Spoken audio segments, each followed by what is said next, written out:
Welcome to the Nerd Party. Maximum warp. Punch it. Punch it. Punch it, Bishop! Punch it. Punch that shit! Let's punch it.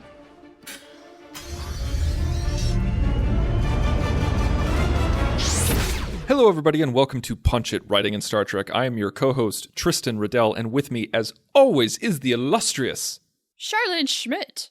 That's right. And this week, this is episode 81, and we are delivering something to you that actually we teased a little bit last week, that we kind of just stumbled upon this concept, and it was a concept that both of us were just like, ooh, that would be fun to talk about.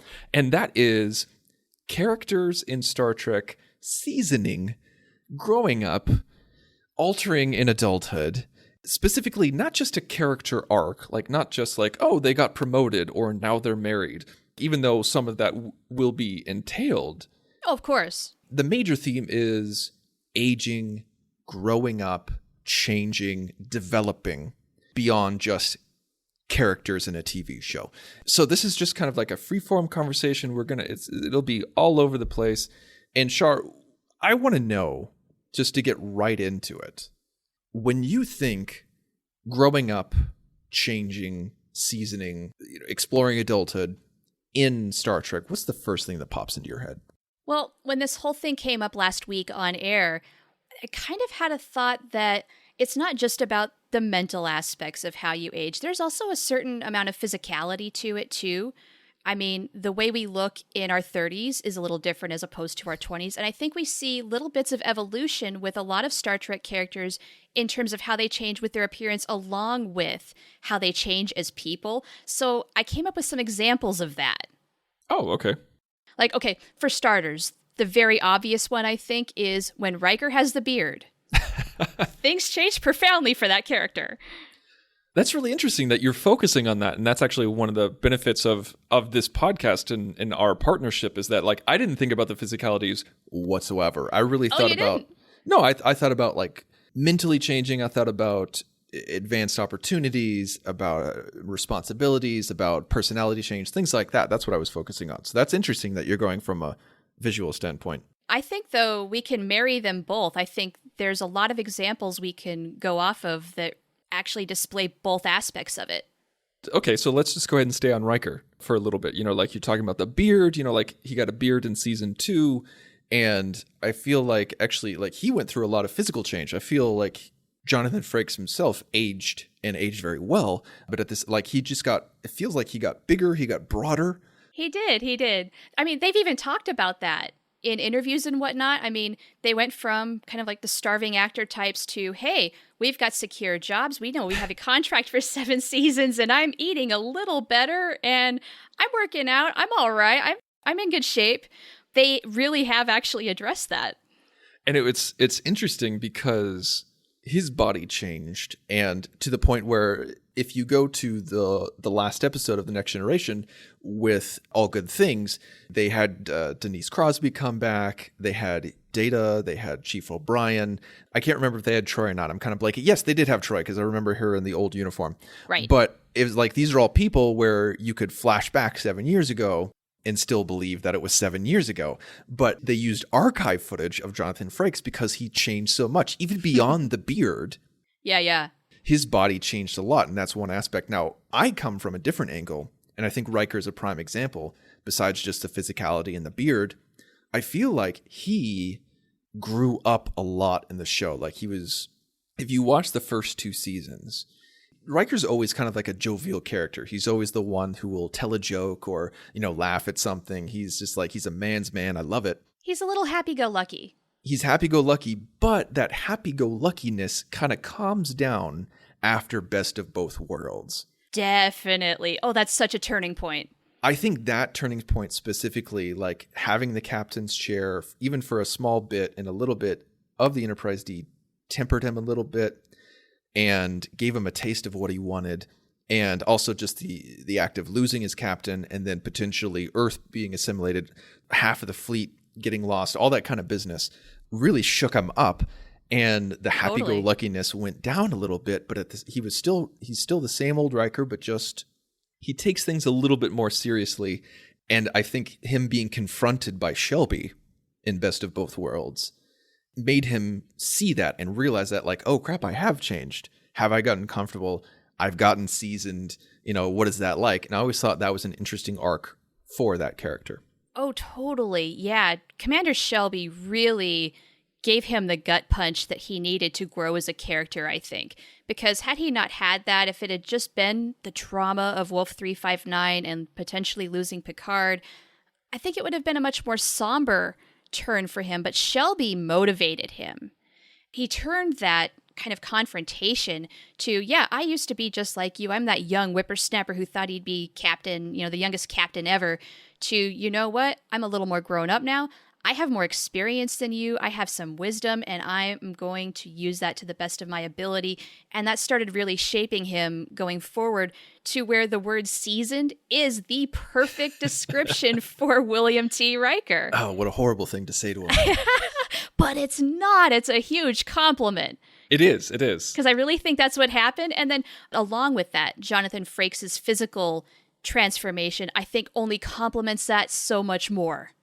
It does. I think it does, because not just the baby face, but like he was a little spindly. He was always tall, but that, like he was a little spindly, and he just kind of turned into this, I don't know, this figure, I feel like when we saw that episode, like it went 12 years in the future, but it was fake. It was all, like a fake. Oh, right. What was it? Not past tense. No. Future Imperfect. Yes. Yeah. Future Imperfect. I love that episode when like an alien gave him a vision of what it would look like. And I feel like seeing Jonathan Frakes as he was then, and with a little gray added in, you're just like, oh, I can believe him being a dad. But if that happened to like season 1 or season 2 Riker, it would be a little bit hard. It would be a little bit harder to believe. To kind of pull from another franchise that we have a podcast about on the Nerd Party, I'll post, the Harry Potter franchise, when they have the kids playing their adult selves in the future, it's just not quite right. They're not 35 and you know it. It's true. It's funny because if you look at them now... Maybe... I was going to say, it was like, if you look at the Harry Potter cast now, not much has changed from the last movie, but it has. I agree with you. There was something about it where you look at them and you're just like, they're still kids, but yet they're not. They're in that weird in-between stage. Yeah, they're kind of like, in their mid-20s right now, where they're maturing. They still look fairly young, but they are maturing, and it's just starting to show up in their faces, just a little bit, as you do in your 20s. Yes, it's true. It's true. So anyway, that side note aside, I think breaking it down, I think William Riker's evolution has a couple of stark breaks. One is the beard. The other is Best of Both Worlds, where his character really changed. And then you have a slow evolution where the two sort of meld together in this really nice, mature man. And then I guess if we want to take it a little further, it feels a little stagnant once we get to First Contact and beyond. Yeah, I think you're right. Because I feel like during the show, I mean, like they talked about it a lot, where they pulled out the captain's chair for him a couple of times and he kept turning it down. And, they're talking about growth and how he's comfortable where he is. And I think they could have emphasized this more in the show. They did it a little bit, but I feel like they could have done it more, where an XO of the flagship is revered just as much as a captain of his own ship. And I think that's the thing. Like that, Picard said that to Riker, where that's a feather in your cap. You're the XO of the flagship. And so that's why he wants to stay there. Him staying there, even with the E, the Enterprise E, I know it's Hollywood and it's make-believe and we all want those characters together, and they had to stretch it for Worf every single time. Yes. But when I remember when we saw Riker sitting in that chair for the first time in the Enterprise E, when they go to Earth, it just didn't feel right. I was like, you don't belong there, man. You belong on your own ship. Yeah. I always wanted a Next Generation movie where we saw the Enterprise and the Titan together doing something together. And it could have been First Contact, where they get. Oh my God. Oh, you are reading my mind. I just had that flash of an idea of what if Riker had been promoted to captain in First Contact and he has to join the fight in Star Trek First Contact as the captain of the Titan. Yeah. That is a what if we need to write. That is a what if that we need to write, because we talked a little bit about the Titan before in a Punch It show, but we need to talk about like what would First Contact look like if it had the Titan as well as the Enterprise. That would be so cool. Well, let's do that sometime. All right. Well, I'm just going to turn the question back over to you now. When you think about the topic of aging in Star Trek and someone who really evolved, who's the first person that comes to your mind besides Will Riker? Yeah, I was going to say, I was like that because I know that's your favorite. Like Riker is of course the first one to pop in my head, but I think the second person that pops in my head would be B'Elanna Torres. Ooh, yeah, good pick. She does change a lot. And not just her hair either. I mean, Voyager, you can kind of measure a person's evolution with hair, especially Janeway, but B'Elanna too. I feel like if you look at B'Elanna from season 1 and season 7, they're almost two different people in a good way. And this is a character arc, but this is also the act of aging. This is the act of living your life, because it's not like she rose up in the ranks and she got a promotion and she like did this and did that. She was the chief engineer for the entire 7 years, but through that, she battled her own demons. She helped the relationship with her mother, helped the relationship with her father. She improved her relationship with Chakotay. She started dating and got married to Tom Paris and then became a mom. And these are huge, huge life events that so many of us go through. And it was so great to see that happen with B'Elanna, because she was such a hothead, and she was such a hothead in season 1 and is always a hothead. That doesn't really go away because that's her character, but it was tempered, it was directed, it was changed. She grew up. Right. She learned, I think, over time to control her temper. I mean, it's always going to be there, like you said. And had she just been that stagnant cardboard cutout of the angry Klingon lady, nobody would have cared about her. It was like, oh, we're going to expect her to throw things and get angry and stomp out the room. Okay, so what? No. She did grow up. She changed a lot. And a lot of it was, I think, from facing down some of her demons, her issues. And I mean, it was so good to see her confront that, because I think a lot of us, we all have some sort of issue where we're conflicted. Maybe there's something about ourselves that maybe we don't like, that we fight all the time. It's our tendency, and we realize that that doesn't do good things for us. Right. And so we're constantly battling that. That's B'Elanna. And we see her change as she gets better at controlling that aspect of herself and letting the rest of her shine through, and occasionally using that part of herself for good, letting it come out when it's necessary. That's maturity. That is, very much so. And as you know, like, Riker is my favorite character of all time, and B'Elanna is right behind him. I mean, right behind him. Yeah. Close second. And we've talked so much about B'Elanna in previous episodes as well as in previous shows. And she's one of my favorite characters for that reason, because she changes, she grows up, she evolves, but it's not conflicting with her own character values and traits. Yeah. You know what? I would say the same for Tom Paris, too. Do you want to talk about Tom now, since we're talking about Sure, why not? B'Elanna? Let's talk. Yeah, I mean, hey, they're a power couple. Let's discuss both. All right. Well, so you go ahead. You go start. Okay, so when we meet Tom Paris, he is a prisoner. He is a ladies' man who doesn't really seem to care much about anything but himself and his gambling debts and paying them off.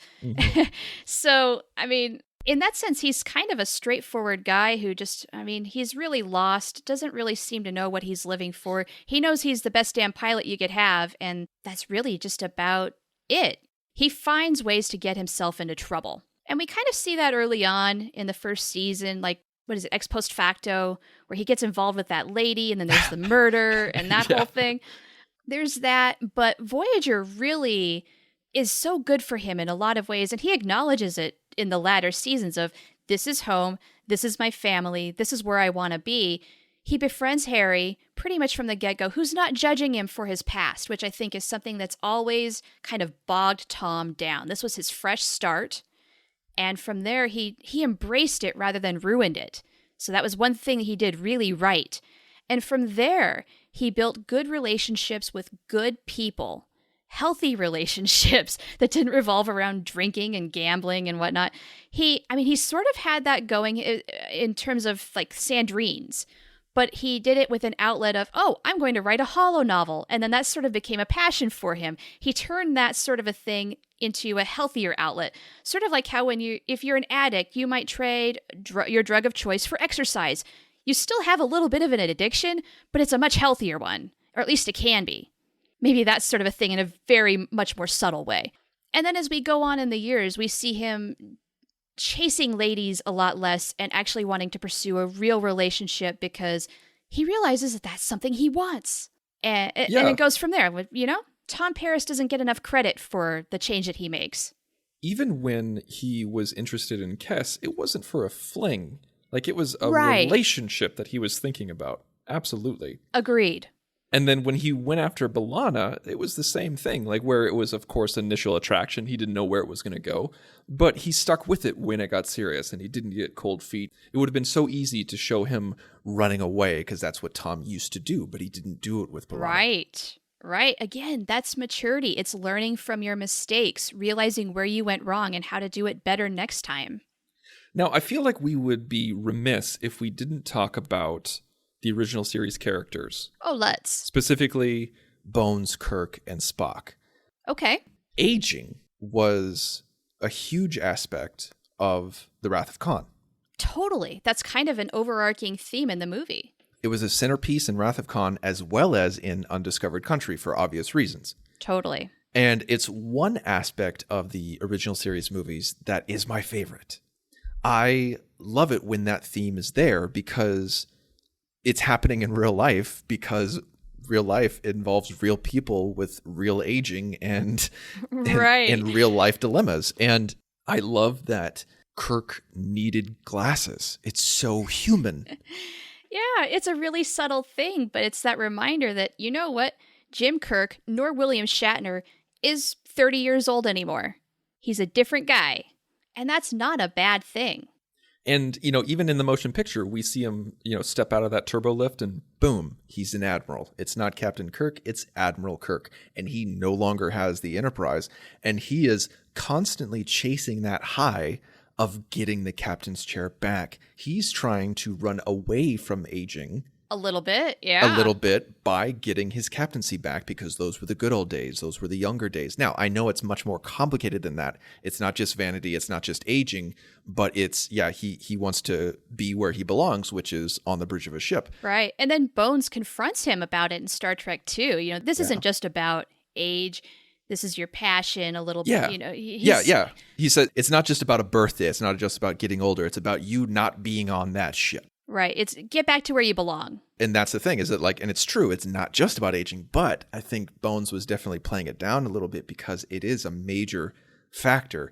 And if you look at the entire crew, I mean, even from a physical standpoint, I mean, my goodness, you look at Scotty, he's almost unrecognizable from the TV show. He changes a lot. Yeah. And that's not a criticism in the least. And you look at Uhura, and I mean, you look at again, the hair changes so many times. And I love it. I love it when they let her have some gray hair, some of that natural and somewhat unnatural gray hair that they add in. Well, what's funny is she has a little bit of gray. Like Star Trek 5 has a nice streak of it going, and then by Star Trek 6, it's dyed. It's all black again. It's all black again.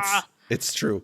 Yeah, and so I loved it in Undiscovered Country where actually let me dial it back. In The Wrath of Khan, they introduce the glasses at the beginning. They talk about birthdays, they talk about aging, they talk about being useless or not being on the ship. And then at the very, very end of the movie, I know it's a small little thing, but in order for Kirk to defeat the villain, he had to put his glasses on so that he could see the console. It's such a great moment because he whispers to himself, damn it, and then puts them on. And almost like he's ashamed, but he's got to. Yeah, it's just something really little. It's just something subtle. It's something that Star Trek does great. And, you know, in the same movie where Bones gives him glasses, Spock gives him a book, a paper book. Yeah. And this is the 23rd century. And so both of these things are very human. And that's what I love about the original series. And then when you go to the Undiscovered Country, they're talking about retirement. They're talking about retiring the ship, even though that was complete nonsense because it was just made a couple of years ago. Right, come on, that's complete BS. Why did they have to do that? I know. And we talked about that on a previous episode a lot. But I love that conversation because not only are these actors visibly aging, but their characters are asking each other, what are we going to do? And even Scotty's like, I just bought a boat, like it's going to be great. I always wonder what happened to that boat because then we learn later on in TNG and Relics, he's been out in space on the Janolan. What? Okay, did you sell the boat? What happened? What's going on? But yeah, I mean, Star Trek VI really has not a sense of finality to it, even though it's the last one with all of the original series cast. It's that life goes on. These people are moving on. They're closing this chapter that they've had for a long time in their lives. I mean, Uhura is sounds like she is mentoring young cadets at Starfleet Academy. Scotty's going to go buy his boat. Spock is becoming more of a diplomat and working in that realm. And Sulu's captain. He's the captain of the Excelsior. It's time for the younger generation to rise up. That's what's happening. That's life. That's what happens. And you talked about the finality of Star Trek VI and how it's just the closing of a chapter. I love that it wasn't dour. It wasn't, oh God, like life is over. What are we going to do? It's okay. All right. This was great. Let's move on. Yeah, I think it's an important attitude to portray too, because I think a lot of people who really get highly invested in their careers when that is their life, that is their legacy, when it is time to retire and hang it up, they don't know what to do with themselves and they think, okay, I'm now useless. No, not at all. That's not the message. And so it's really important to have that attitude of your life is not over. It's just a new thing is ready to begin. Speaking of which, I mean, we were talking about Scotty and Relics. I mean, that is a huge episode about aging and generation differences. Generation gaps and quote unquote being useless and, in the way. And Picard going to Geordi saying, hey, I'm not ordering you to do anything, but, people need to be of use. Yeah, let's give him a chance. And so it was a beautiful episode in the fact of, I don't want to say Geordi had any kind of ageism. It was just like, listen, I don't have time to teach you everything that's new. You have too much of a gap. But it showed us that even if the older generation doesn't know everything there is to know about current technology, they still have something to offer because of their experience, because of their knowledge, and that knowledge can be applied and be helping the person who does have the superior technological knowledge. And right. Also Scotty was on his way to retirement, and then this kind of surged him forward and said, you know what, I guess I don't want to do that anymore. Guess he's not finished yet. Yeah, I do sometimes wonder if Geordi came off a little too harsh. I think he kind of looks a little bit like a jerk in that episode, but then I think, what would any of us do when we're in work mode? It's work mode, yeah. Don't bother me, I'm working. So, okay, let's move away from TOS a little bit. So what are some other characters? Like anybody from Deep Space Nine pop into your head? Oh, absolutely. Just even on a physical sense, Sisko. Think about when we see him with the shaved head and the beard. That character takes a turn, not just physically though, but just in demeanor. Definitely. It's funny because Avery Brooks wanted to do the goatee and bald head right away. Like from season 1, he's like, that's the look that he wanted. But the producers didn't want him to look like his character of Hawk from Spencer for Hire. And so they had to wait a couple of years. But he kept asking, like, is this the year? Is this the season? Can we do it now? And they finally caved and let him do it. And I think fans really loved it because he just looks so cool with his goatee and his bald head. He looks like a badass. He really does. And I really think it does Sisko in good stead. I think so, too. I think it services him well. It allowed him to progress his personality, where he was always a character who gave it to you straight. That was always the case. But it's kind of like Riker with the beard, where his demeanor, he had a little bit more confidence and he was able to assert himself a little bit more. And I know, like I said, he's always been assertive, but there was just something about when the beard came and the hair went off, his character went through a little bit more changes too, because he became a full-fledged captain and that gave him more authority. And even regardless of physicality, I feel like Sisko is a great example of someone aging and evolving in adulthood along with his son. Oh, yeah, totally. And we ought to discuss Jake maybe for a little while too. But Sisko, I mean, I think along with the beard and the shaved head, he is a captain. He's got command of the Defiant as well as the station, added responsibility. He is, at this point, starting to embrace his role as emissary, because at first he was so reluctant. Now he's coming around. Then there's the whole thing with the war. That obviously shapes people. Oh my gosh, But yeah, I mean, a lot changes in these latter seasons of DS9. We could have an entire episode just devoted to how Sisko changes and ages and evolves because of Emissary. I mean, you look at season 1 Sisko from an Emissary standpoint and season 7 of him with the Emissary standpoint. It is night and day, and it's beautiful. Almost a different guy. I mean, the things that he went through, some stuff really unexpected that you would not think season 1 Sisko would have done. He's done by season 7, and it's not out of character. It's completely within his character. He's just changed that much. And he wants to set down roots on Bajor, where like he says, he's like, listen, like I'll go wherever Starfleet tells me to go, but when I come home, it's going to be on Bajor. And that is amazing when you consider season 1 Sisko, who didn't even knew if he wanted to be there on a Cardassian station above Bajor. Yeah, and is being thrust into this whole thing with being an emissary. Like, what? Yeah. I don't think he ever would have considered Bajor as a homestead in those days. Now, Odo and Kira are two characters who definitely grew up and changed over the course of 7 seasons, and not just because of external forces and not just because of character arcs. I mean, like Kira has a very underrated character arc. I've said that for years. She changes a lot. She really does. Again, kind of the angry, formal rebel leader transformed into a much more seasoned, experienced, and more level-headed colonel. I think it's her arc. I shouldn't say arc, but I feel like her growing up, her adulthood, her changing is very similar to what we talked about with B'Elanna. And I think it's definitely because of their backgrounds of freedom fighters and their temper. That quote unquote angry person that having that temper. Absolutely. And, of course, like B'Elanna's childhood was nowhere near as traumatic as Kira's, while it still was traumatic and had her horrible aspects to it with being of mixed race and parents splitting up and everything like that. But she wasn't in an internment camp like Kira was. Yeah. Little different.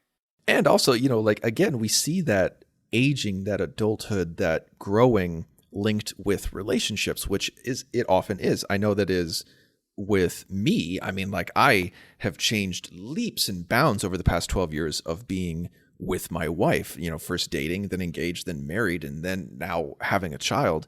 I am a completely different person than I was when I started this relationship, and it's for the better. And I've been tempered. And so I feel like Odo and Kira did that to each other. Totally. I'm so glad you brought this up, because when you grow with somebody in a relationship, you grow together and you change each other, and you also grow together as a unit. So you have your individual growth, but it's also growing together as a couple. And Odo and Kira really did do that, as did Tom and B'Elanna, for sure. Right. Absolutely. Yeah, absolutely. And I know this isn't really what we're talking about, but when Odo linked with the female changeling, and then later had physical sex with the female changeling, the female changeling said like, oh, well, that's, that physical act of sex is nothing compared to the intimacy of linking. And I loved how when Kira found out, she was visibly shaken. Yeah.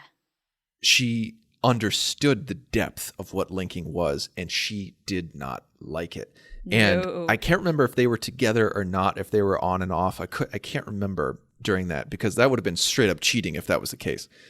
Well, yeah, I think there were definitely feelings there at that point, but they were not actually together yet. Now, keep in mind, it's been a while since I've watched DS9 all the way through, so take that with a grain of salt. We could be wrong. No big deal. But regardless, I love that we got to see that in a sci-fi aspect. Like, that's something that we get to talk about. Like, it's kind of analogous to sex, but not really. And so we get to explore it in different dimensions. And that's kind of the beauty of this conversation about aging in Star Trek and developing in Star Trek is because, you know, like we could talk about the Doctor, we could talk about Data, we could talk about Odo, and these are all things that we don't really know about from firsthand because they all can only be looked at with a sci-fi lens. Right. And there are so many characters we are not going to be able to cover with this podcast because we're running out of time. So honestly, I really think at some point we need to do a part 2 and continue this conversation. There's so many more characters that we need to discuss. Yeah, I think we could do a part 2, but that part 2 focuses on the alien aspect of changing and growing. That would be cool too, yeah. Yeah, we talked about Kira, who's a Bajoran, and we talked about B'Elanna, who's half Klingon. Yeah, they're aliens, but their development is not quote-unquote alien. The development of the Doctor and Data and Odo and people like that is. Sure. Okay, well, let's take that into account next time. Cool. Awesome. So that's our show, everybody. Please go to thenerdparty.com for all of our back episodes, as well as all of our other shows that exist on the network. We got Harry Potter, we got Star Wars, we got Doctor Who, we got so many things that you can check out. Find us on Facebook, Twitter, Instagram, all over the place. And next week, we might be doing a part 2. We might be doing something else, but no matter what we're going to do, we're going to punch it. Ready for warp, sir. Let's punch it.